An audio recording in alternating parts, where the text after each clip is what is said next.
We're joined now by Doug Burgum, governor of North Dakota and former member of the short list. What's it like to be off the VP short list? Well, I woke up today with still having the greatest job in America, and that's the governor of North Dakota. I've got 151 days left, and so we look forward to that with a lot of excitement. And, of course, President Trump made a great pick, and I'm very excited. I mean, you saw the speeches tonight. Ron DeSantis, Nikki Haley, people that I was on the stage with here in Milwaukee last September. It's just great to see the whole party come together. Well, when the president called you to tell you he had made another choice for VP, I heard he called you Mr. Secretary, which suggests he's thinking about you for his cabinet should he win.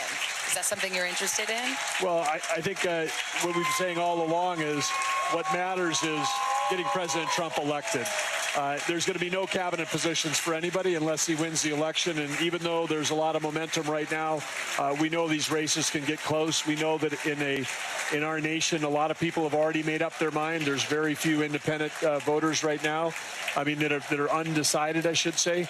And it's going to come down, I think, again to these 19 counties. And so we've got to get out there and do the work and tell the story. And Governor, it sounds like the stage is being set for a vice presidential debate. What are your thoughts? Well, I think it's terrific, particularly with the chaos on the Democrat side.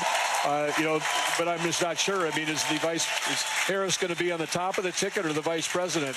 I mean, having that debate before they have their convention, I think if they should move it back till afterwards, and let's find out who the real vice president is going to be. So you think it's still an open question whether President Biden is the nominee of the Democratic Party? I think it's it's a day by day. I mean, he could be one fall away or one episode away from people just saying we've got to make a switch. I mean, I think it's that precarious. They're trying to hold together this ruling coalition that they created 4 years ago, and it's barely holding together right now. And I say it's every day could make a difference. It's interesting, though, because if you look at the polls or if you look out here, the energy in the room, people have a little pep in their step. They see that Trump is leading in most of the battleground polls. But I heard you say a moment ago, there's really just a very small sliver of voters who are up for grabs here. So do you still consider this a very competitive race? Well, I think we have to approach it that way. I mean, just like you would in any and we've all seen the sports analogies, and we've seen it political analogies. If people think you've got a big lead, you take your foot off the gas, and then all of a sudden you get beat at the last minute. I mean, I think the Republican Party here can't take anything for granted. If every Republican in the country votes for President Trump, we could still lose. Independents have to be part of that coalition coming over to get them over the top. Have you had much conversation with Donald Trump in the last 2 nights here? Can you give us a sense of how he is doing emotionally through all this? Well, I can tell you, one thing, which is when he made the call to talk yesterday about his decision. Before we even got to that, I just right away said, hey, Mr. President, Catherine and I want to just share our gratitude that you're alive. I mean, you're talking to somebody that had a assassination attempt. It was 36 hours before when he was a millimeter away from what would have been national chaos, mourning. There would have been no convention. Our party would have been in complete disarray. And so it's hard to even fathom that. I mean, it made it seem like the decision about vice president was really minimized by that.